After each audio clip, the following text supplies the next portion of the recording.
Bismillahirrahmanirrahim. Alhamdulillah nahmaduhu wa nasta'inuhu wa nastaghfiruh wa na'udzu billahi min syururi anfusina wa min sayyiati a'malina. May yahdihillahu fala mudilla lahu wa may yudlil fala hadiyalah. Asyhadu an la ilaha illallah wahdahu la syarika lah wa asyhadu anna sayyidana Muhammadan abduhu wa rasuluh. Allahumma salli wa sallim wa barik ala sayyidina wa maulana Muhammad wa ala alihi wa sahbihi wa man tabi'a hudah. Qala al-musannif al-imam hujjatul islam Abu Hamid Muhammad bin Muhammad al-Ghazali rahimahullah wa nafa'ana bi ulumihi fid darain. Bal nadhkur kayfiyatal fikri fi ba'dil ayat. Fa min ayatihi annal insanul makhluqu minan nutfah wa aqrabu syai'in ilaika nafsuka wa fika minal ajaibid dallati ala azamatillahi ta'ala ma tanqadil a'maru bil wuqufi ala usyri ashirihi wa anta ghafilun anhu. Fayaman huwa ghafilun an nafsihi wa jahilun biha kaifa tatma'u fi ma'rifati ghairik. Wa qad amaraka Allah ta'ala bitadabburi fi nafsik fi kitabihil aziz faqala wa fi anfusikum afala tubsirun. Az-Zariyat. Wa dzakara annaka makhluqun min nutfatin katsirah faqala qutilal insanu ma akfarah min ayyi syai'in khalaqah min nutfatin khalaqahu faqaddarah thumma as-sabila yassarah thumma amatahu fa'aqbarah thumma idza syaa ansharah. Wa qala ta'ala wa min ayatihi an khalaqakum min turab thumma idza antum basharun tantashirun. Wa qala ta'ala alam yakun nutfatan min maniyyin yumna thumma kana 'alaqatan fa khalaqa fa sawwa ila akhir.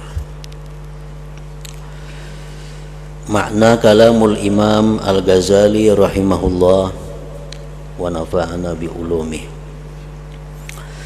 Maka hendaklah kami sebutkan cara berpikir, cara tafakkur pada sebagian ayat, sebagian tanda-tanda yang menunjukkan keesaan dan kebesaran Allah Subhanahu wa ta'ala. Maka di antara tanda-tanda kekuasaannya adalah manusia yang diciptakan dari setitis mani.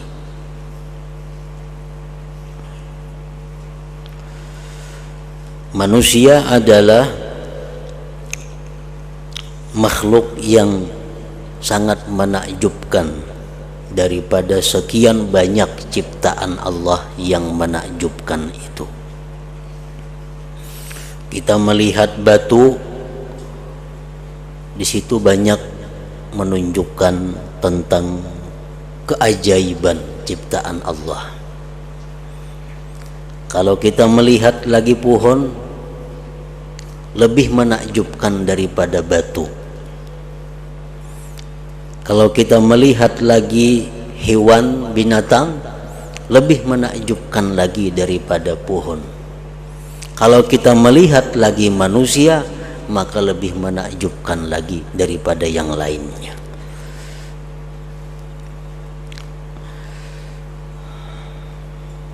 Dan sesuatu yang paling dekat kepadamu adalah dirimu. Sesuatu yang paling dekat kepadamu adalah dirimu. Dan dalam dirimu ada keajaiban yang menunjukkan kepada kebesaran Allah Ta'ala.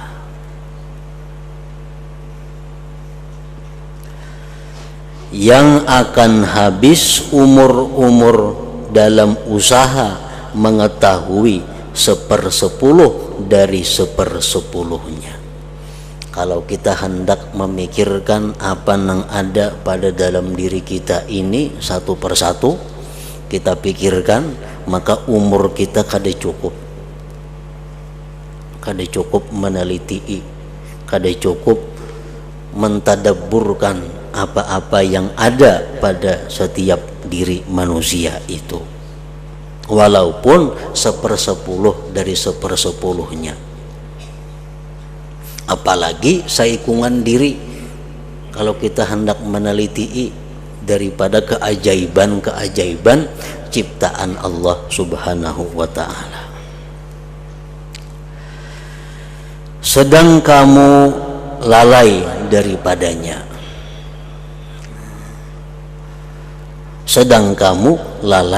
daripadanya, artinya kita jarang sekali atau bahkan ada nang kada suah memikirkan tentang diri kita yang berujung kepada kebesaran Allah Subhanahu wa ta'ala.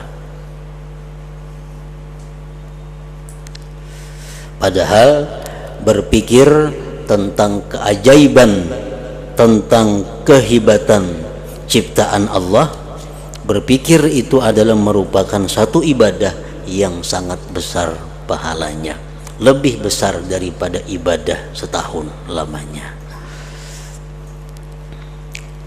Nah, setiap ibadah-ibadah yang pahalanya itu besar, kebanyakan manusia kada mampu melakukannya. Ibadah-ibadah yang pahalanya itu besar, kebanyakan manusia kada mampu melakukannya. Kada mampu karena berbagai macam hal.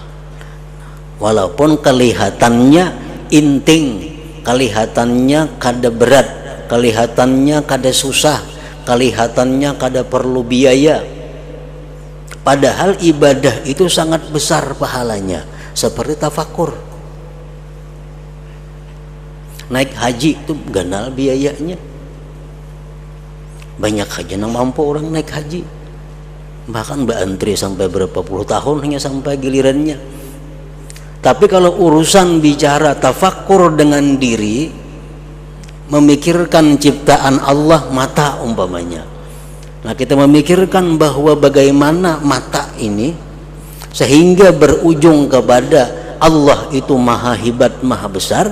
Nah, tafakur sejenak itu pahalanya lebih besar daripada ibadah 1 tahun.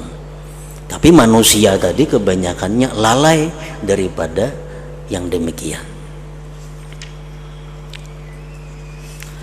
Nah, para ulama meneliti kenapa manusia itu, kenapa kita itu kebanyakannya lalai daripada tafakur,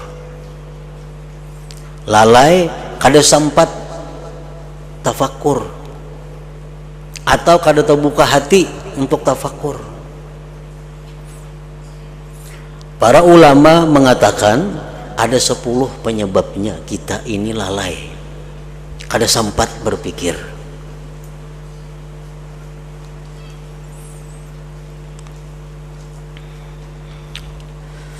Ada 10 perkara yang menghalangi seseorang untuk dapat pahala yang besar melalui tafakkur ini.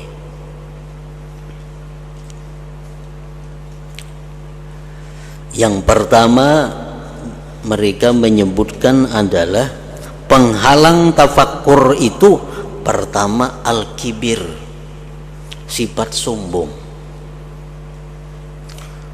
Nah, artinya orang-orang yang sombong itu kada diberi Allah petunjuk untuk bertafakkur, kada diberi Allah petunjuk untuk melakukan ibadah yang sangat besar pahalanya.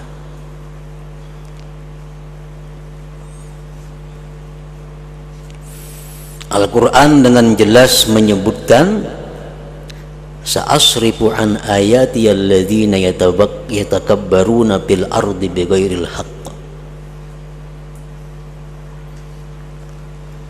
Ujar Tuhan, aku memalingkan daripada ayat-ayatku terhadap orang-orang yang sombong di muka bumi dengan tiada benar.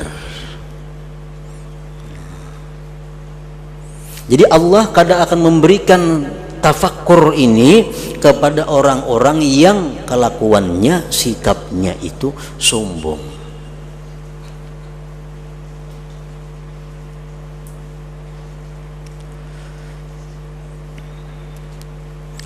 Yang kedua, penyebab terhalangnya seseorang daripada tafakkur itu adalah hubbus sana minan nas.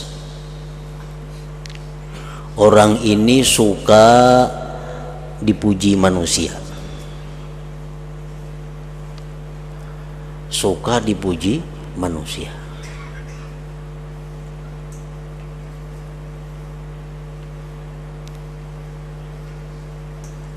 Jadi pikirannya itu kayak apa cara supaya orang memuji, baik tutur katanya, baik tingkah lakunya, baik pakaiannya, baik apa-apanya, nang dipikirkan itu kayak apa supaya dipuji orang. Nah, hubbus sana, jakanya suka dipuji Tuhan itu bagus.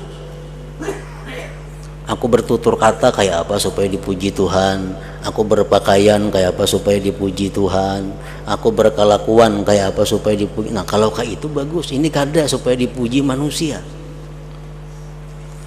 Nah bila orang ini katuju dipuji manusia, maka akan tertegah daripada tafakkur itu. Rasulullah sallallahu alaihi wasallam bersabda, hubbus sana minan nas yu'mi wa yusim. Artinya ujar Nabi, suka pujian manusia itu membuat dia buta dan tuli. Artinya mata hatinya kada berfungsi lagi. Bila mata hati kada berfungsi, kada kawa lagi memikirkan yang baik-baik, kada kawa lagi tafakkur, kada kawa lagi merenungi apa yang mesti direnungkan. Hubbus sana minan nas.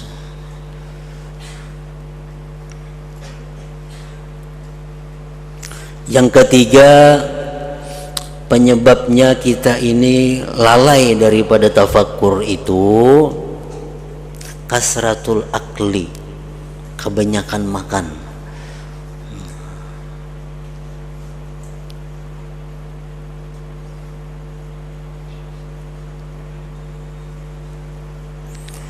Kebanyakan makan. Orang nang kebiasaannya banyak makan itu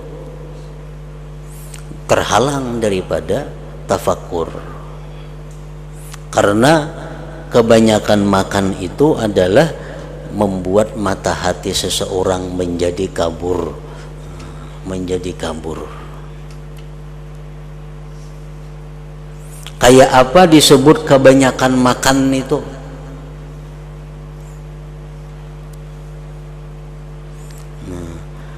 Makan itu Rasulullah Sallallahu Alaihi Wasallam menjelaskan ada yang paling sedikit, ada batas yang paling akhir. Batas yang paling sedikit itu adalah yukim nasulbah, sekedar kawa dia bekerja, sekedar dia kawa beraktivitas, kawa menegakkan sulbinya. Makan bila sudah asa kawa bergerak, asa lancar, nah cukup ampih. Nah ini nang paling baik. Batas terakhir nang paling baik adalah sulusun li ta'amihi wa sulusun li syarabihi wa sulusun li nafasihi. Sepertiga parut diisi makanan, sepertiga minuman, sepertiga napas. Lebih pada itu sudah dianggap banyak makan ngarannya.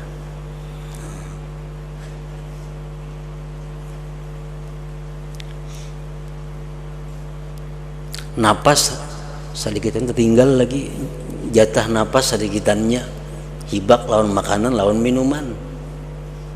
Nah jadi ujar Nabi amun kada kawa kaya yang pertama tadi ya sepertiga sagan makanan, sepertiga sagan minuman, sepertiga sagan pernapasan.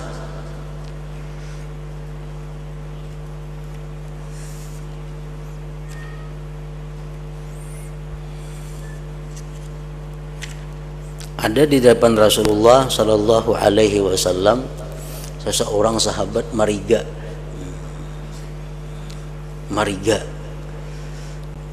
Nabi kita bersabda yang maksudnya adalah tuh kebanyakan makan ya Nabi. Angin aja keluarnya artinya apa? Napas kurang.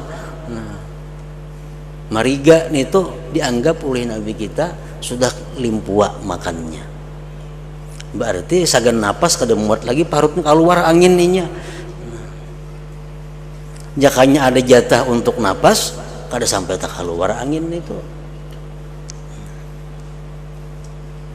Nah jadi banyak makan itu menghalang ibadah yang baik, menghalang ibadah yang ganal pahalanya. Yang keempat, kasratun naum, banyak guring. Ini udah bading aja banyak makan banyak guring ini. Bila orang banyak makan banyak tuh guringnya. Bila orang banyak guringnya makan aja ini pikiran bila bangun tuh.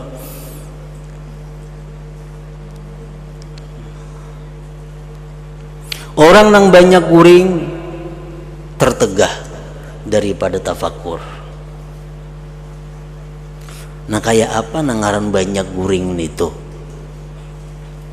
Sehingga agama mengatakan banyak guring artinya tercela kada baik.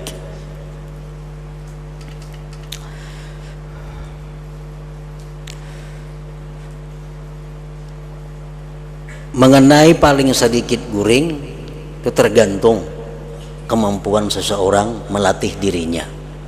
Ada orang tahan 24 jam kada beguringan, tergantung latihannya. Itu kada jadi masalah.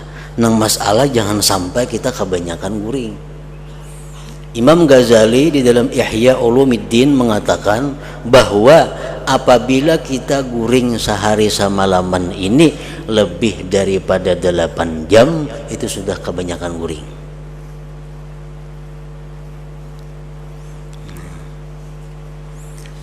...24 jam kita gunakan 8 jam itu sudah maksimal. Lebih pada itu dianggap kita banyak guring.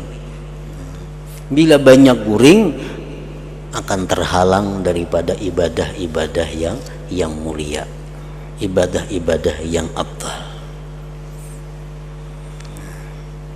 Ini dalam keadaan sehat, dalam keadaan normal. Jadi guring jangan sampai lebih daripada 8 jam.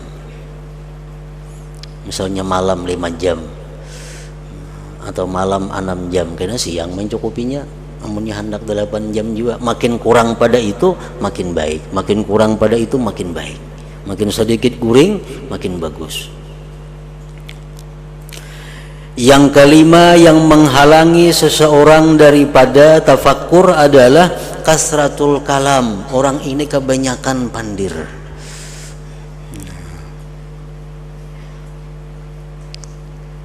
kebanyakan berbicara.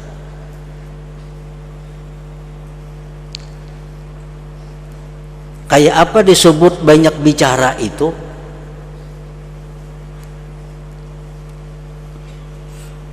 Nengarannya banyak bicara tuh nang kayak apa? Kalamu ma la ya'ni, perkataan yang tidak ada manfaat. Walaupun sepatah kata, bila kada bermanfaat tuh banyak bicara sudah ngarannya. Bepandir sama lamanan tapi bermanfaat tuh kada banyak bicara. Belajaran sama laman suntuk, habis kitab ini ganti, bermuzakarahan. Tapi kitab lagi yang dibahas, hukum Allah lagi yang dibahas. Sama lamanan bepandir, kada banyak bicara ngarannya. Maksudnya banyak bicara itu adalah berkata-kata sesuatu yang tidak menguntungkan di akhirat, yang kadang membawa manfaat. Nah, walaupun sepatah kata kita mengucapkan yang kada bermanfaat, itu sudah ngarannya banyak bicara. Kasratul kalam.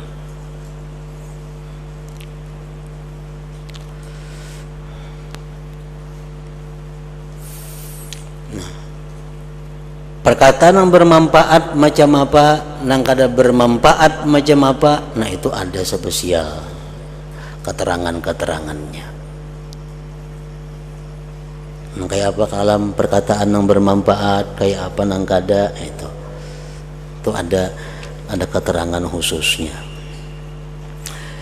Nah, walhasil orang yang banyak berkata-kata itu menghalanginya daripada tafakur. Yang keenam, kasratud dhahik, banyak tertawa. Artinya orang ini katuju hiburan, katuju hendak nang tertawa aja dicarinya. Kasratud dhahik tumitul qalba, ujian Nabi kita, banyak tertawa itu mematikan hati. Kalau hati ini mati, kenapa dipikirkan lagi urusan kebaikan, kada ada lagi. Nah, tafakur itu sesuatu ibadah dari hati yang sangat mulia, kada akan bisa kalau hatinya mati. Nah, banyak tertawa itu adalah mematikan hati. Kasratud dhahik.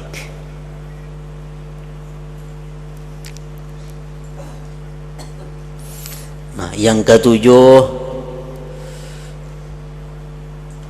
ikhwanul ghafilin, kawan-kawan yang lalai.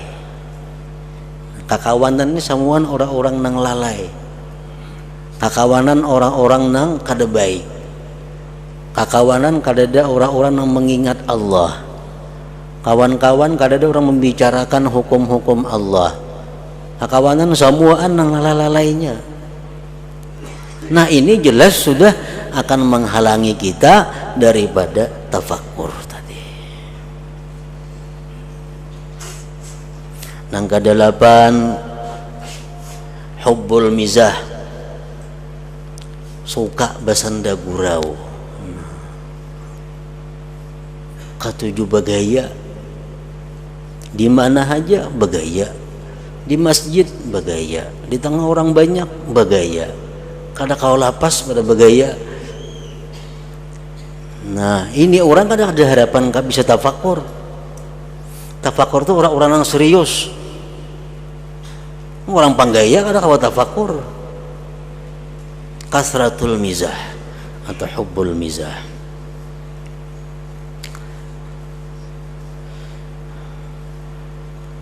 Yang ke-9, hubbud dunia, orang yang cinta dunia. Jelas sudah itunya pikirannya dunia aja, yang dicintainya dunia. Yang ke-10, aklul haram, makanan yang haram. Nah, 10 perkara itu nang biasa maulah kita nih lalai. Nah, mana salah satunya nih itu penyebabnya antara 10, maka 10-nya berarti peraya sama sekali. Sedang kamu lalai daripadanya, daripada tafakur tadi.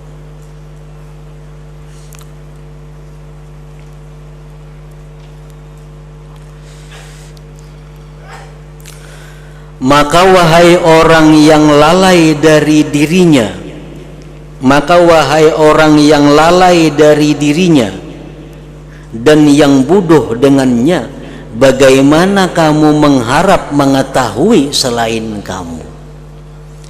Kayak apa kita hendak mengenali Allah, amun mengenali diri seorang aja kada sempat.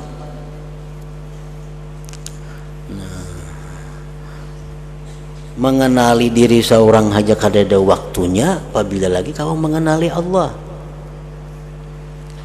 Sedangkan dalam kabar disebutkan man arafa nafsahu arafa rabbahu.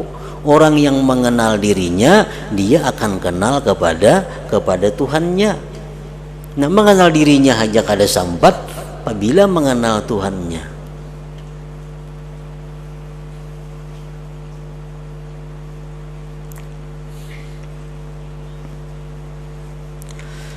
Dan sungguh Allah Ta'ala telah menyuruhmu agar memikirkan tentang dirimu dalam kitabnya yang mulia. Ada sedikit Allah menyuruh kita berpikir. Maka dia berfirman, wa fi anfusikum afala tubsirun. Surat Az-Zariyat. Artinya, dan pada dirimu, maka apakah kamu tidak memperhatikan? Tanda-tanda keesaan Allah itu ada pada dirimu. Tanda-tanda kebesaran Allah ada pada dirimu. Tanda-tanda Allah Ta'ala itu maha berkehendak ada pada dirimu. Tanda-tanda Allah maha kuasa ada pada dirimu. Tanda-tanda Allah maha melihat ada pada dirimu. Semuaan tanda-tanda Allah itu ada pada diri kita. Wa fi anfusikum afala tubsirun, apakah kamu tidak memperhatikan ya Tuhan?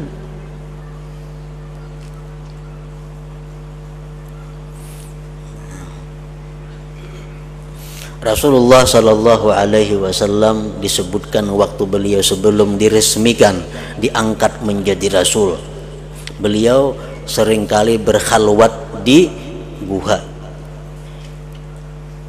Hira, Jabal Nur. Beliau berkhalwat di sana. Nah, dalam khalwat Rasulullah itu apa yang beliau kerjakan? Yang paling banyak beliau kerjakan adalah tafakkur ini. Tafakkur. Karena tafakkur itu ibadah yang sangat besar pahalanya. Setiap ibadah yang sangat besar pahalanya itu paling cepat mendekatkan seseorang kepada Allah Subhanahu wa Ta'ala. Misalnya orang bersedekah 1.000 rupiah lawan 10.000, sama pada baik, mana ganal pahalanya? Ganal 10.000, ganal 10.000. Nah, 10.000 ini taganal pahalanya lebih mendekatkan inya kepada Allah daripada 1.000 tadi. Setiap ibadah nang makin ganal pahala makin mendekatkan kepada Allah. Nah, Rasulullah Shallallahu Alaihi Wasallam menjelang beliau itu diangkat menjadi Rasul, ibadah yang paling banyak beliau kerjakan adalah tafakkur ini, memikirkan diri, memikirkan segala-galanya yang berujung kepada Allah Subhanahu wa Ta'ala. Artinya, dan pada dirimu, maka apakah kamu tidak memperhatikan? Jadi kalau kita umpamanya belajar sifat 20, semuaan dalil Allah Subhanahu wa Ta'ala itu ada pada diri kita. Allah Ta'ala bersifat wajib, pertama wujud ada. Apa dalilnya? Dalilnya apa? Diriku. Ada sejauh-jauh mendalil adanya alamnya kaganalan alam itu. Namparak aja. Apa dalil adanya Allah? Tanganku, dalilnya adanya Allah. Apa dalil Allah Ta'ala itu bersifat kidam? Mataku, dalilnya. Nah, jadi semuaan sifat 20 itu kalau didalilkan, yang paling parak dalil diri kita. Tapi kita kada sempat memikirkan kalau kada kawa. Nang di buku tu bangsa dalil beumuran. Umur 15 tahun, kenapa dalil Tuhan ada? Alam semesta. Ini umur 60 tahun dah, kenapa tetap alam semesta dalilnya, kada ada peningkatan. Kenapa kada mau memikirkan? Padahal dalam diri kita, ujar Tuhan, tanda-tanda Allah itu semuaan ada. Apalah tubsirun.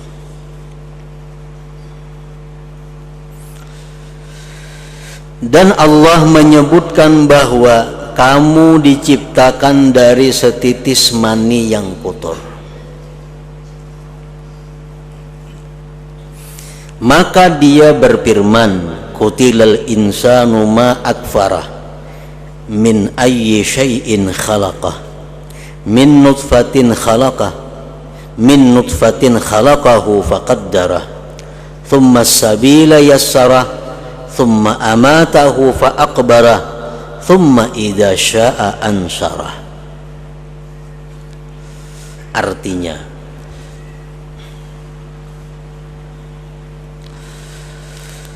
binasalah manusia,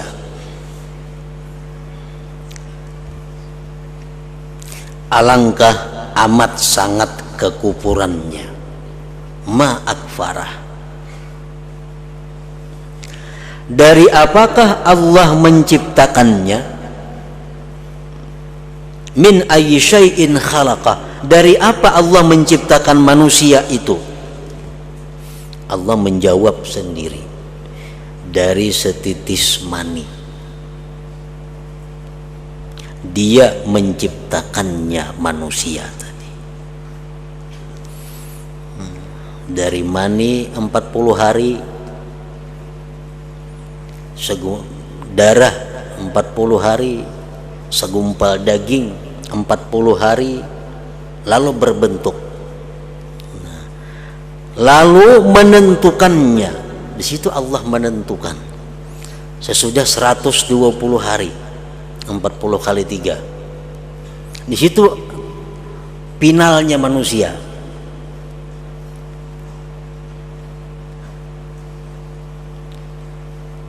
Allah menentukan laki-laki bini-bini. Lalu menentukannya. Berapa tingginya? Berapa umurnya? Berapa rezekinya? Beruntungkah ini orang atau celaka? Pakat darah itu. Pakat darah, maka Allah menentukannya, menakdirkannya. Kemudian dia memudahkan jalannya supaya non takdir tadi pas. Kemudian dia Allah memudahkan jalannya. Sesudah si ini janin keluar dari perut ibunya, Allah mudahkan jalannya sesuai takdir yang ditentukannya.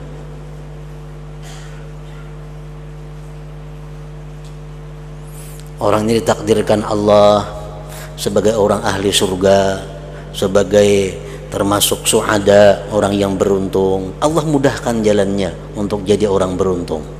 Segala jalan ke surga dipermudah oleh Allah.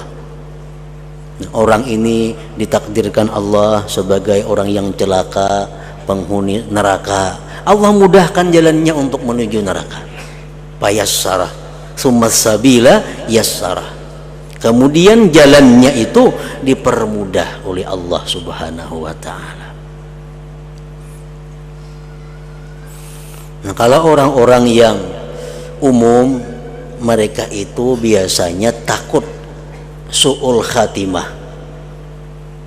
Orang-orang umum itu takut su'ul khatimah.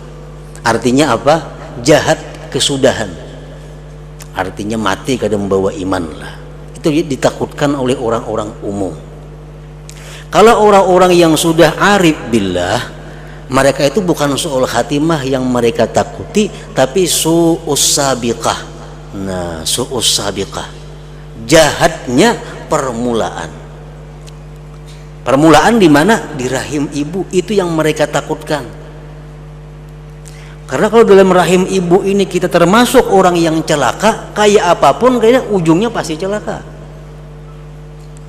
Nah, kalau orang-orang awam itu ditakutkan su'ul khatimah. Kalau orang-orang yang sudah arif billah, yang membuat mereka tuh kada tenang, membuat mereka itu gelisah dalam dunia ini, mereka kada tahu sabiqah yang terdahulu itu apa. Apakah aku ini orang sa'id atau orang syaqi, orang yang celaka. Kalau mereka itu khaufus sabiqah, ngarannya takut kepada yang terdahulu, bukan takut kepada yang terdudi. Khatimah itu mengiring aja. Kalau dalam rahim itu kita beruntung, pasti husnul khatimah. Kalau dalam rahim itu kita celaka, kayak apa aja ujung-ujungnya pasti su'ul khatimah. Nah, itu Allah menciptakan demikian. Kemudian dia mematikannya dan memasukkannya ke dalam kubur. Kemudian jika dia menghendaki, dia membangkitkannya kembali. Dan Allah Ta'ala berfirman, wa min ayatihi an khalaqakum min turabin thumma idza antum basyarun tantashirun. Artinya, dan di antara tanda-tandaku, ujar Tuhan, tanda-tandaku, kekuasaanku adalah Dia telah menciptakan kamu dari tanah.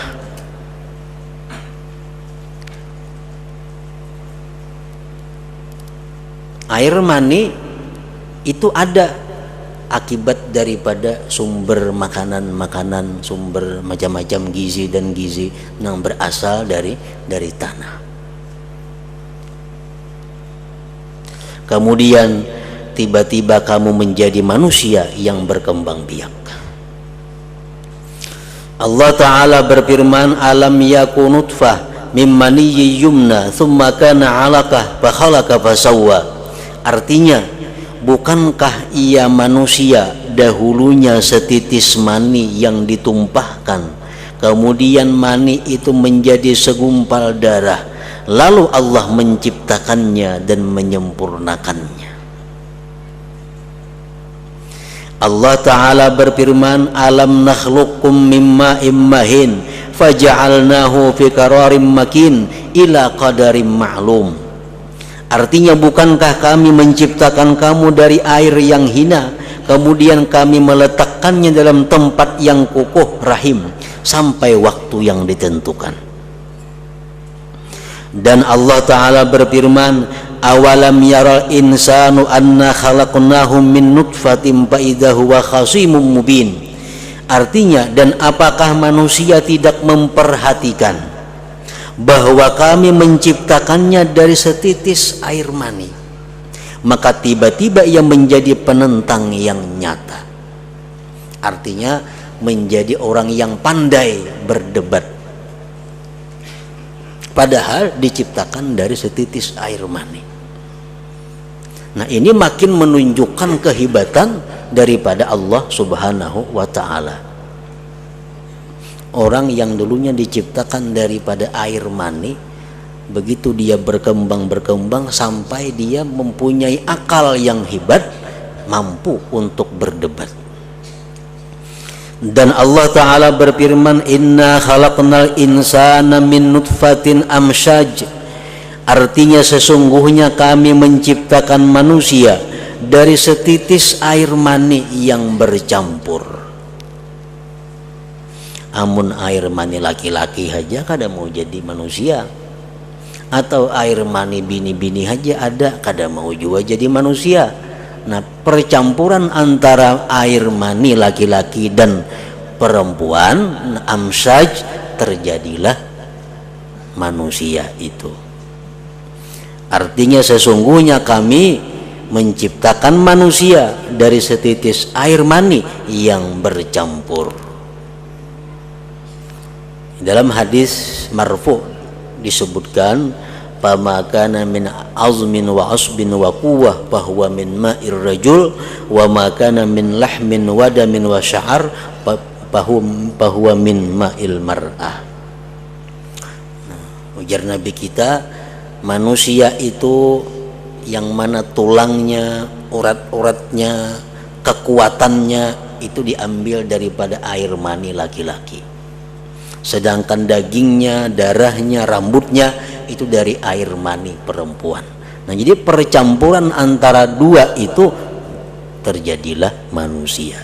Inna khalaqnal insana min nutfatin amsaj. Kemudian Allah menyebutkan bagaimana Dia menjadikan setitis mani menjadi segumpal darah, segumpal darah menjadi segumpal daging, dan segumpal daging menjadi tulang. Maka Allah Ta'ala berfirman, walaqad khalaqnal insana min sulalatin min tin thumma ja'alnahu nutfatan fi qararim makin thumma khalaqnan nutfata 'alaqah fa khalaqnal 'alaqata mudghah fa khalaqnal mudghata idhama. Sesungguhnya kami telah menciptakan manusia dari suatu saripati berasal dari tanah. Kemudian kami jadikan seperti itu air mani yang disimpan. dalam tempat yang kokoh, rahim. Kemudian air mani itu kami jadikan segumpal darah. Lalu segumpal darah itu kami jadikan segumpal daging, dan segumpal daging kami jadikan tulang-tulang. Maka mengulang-ulangi sebutan nutfah, air mani, dalam kitab Al-Quran yang mulia. Berapa kali Tuhan menyebutkan air mani itu untuk penciptaan manusia dalam kitab Al-Quran yang mulia. Tidakkah untuk didengar kata-katanya dan ditinggalkan tafakkur tentang maknanya? Maka perhatikanlah sekarang kepada nutfah. Ia adalah setitis air yang kotor. Jikalau ia ditinggalkan sesaat untuk dipikul oleh udara, niscaya ia rusak dan busuk. Air mani itu kadang-kala karena udara. Dan bagaimana nutfah dikeluarkan Tuhan semua Tuhan, yaitu Allah Subhanahu wa ta'ala, dari tulang sulbi dan tulang dada perempuan. Dan bagaimana dia mengumpulkan di antara laki-laki dan perempuan, dan ia melontarkan kasih sayang dan kecintaan dalam hati mereka. Dan bagaimana dia Allah menuntun mereka dengan rantai kecintaan dan syahwat kepada berkumpul. Dan bagaimana dia mengeluarkan air mani dari laki-laki dengan gerakan bersetubuh, dan bagaimana dia menarik darah haid dari dalamnya urat-urat dan mengumpulkannya pada rahim. Itu menunjukkan keajaiban daripada kudrat Allah Subhanahu wa ta'ala, yang sampai sekarang siapapun orang kada akan bisa mampu menciptakan seperti itu. Sepersepuhnya aja kada bisa, apalagi kawa sama.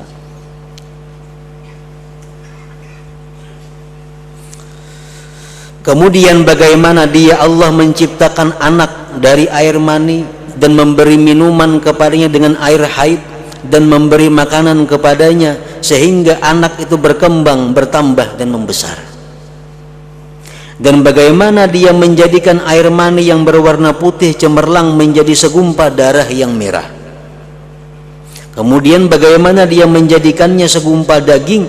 Kemudian bagaimana dia membagi bagian-bagian air mani yang menyerupai laki sama kepada tulang belulang, urat saraf, urat-urat tali pusar dan daging.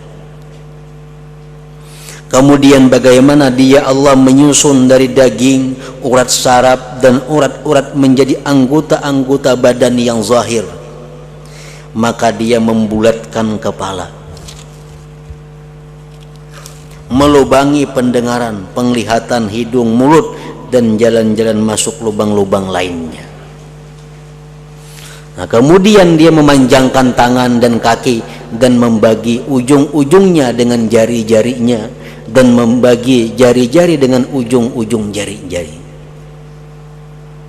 Kemudian bagaimana dia Allah menyusun anggota-anggota badan yang batin dari hati, perut besar, jantung, paru-paru, empedu, rahim, tempat kencing, dan usus-usus, masing-masing itu atas bentuk tertentu, ukuran yang tertentu, untuk pekerjaan tertentu.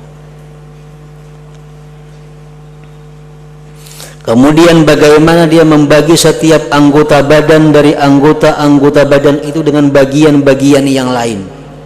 Maka dia menyusun mata dari 7 tingkat. Bagi setiap tingkat terdapat sifat tertentu dan bentuk tertentu, dan jikalau tidak ada satu tingkat daripadanya atau hilang satu sifat dari sifat-sifatnya, niscaya mata tidak dapat melihat. Maka jikalau kita berusaha mensifati apa yang ada pada masing-masing anggota tubuh ini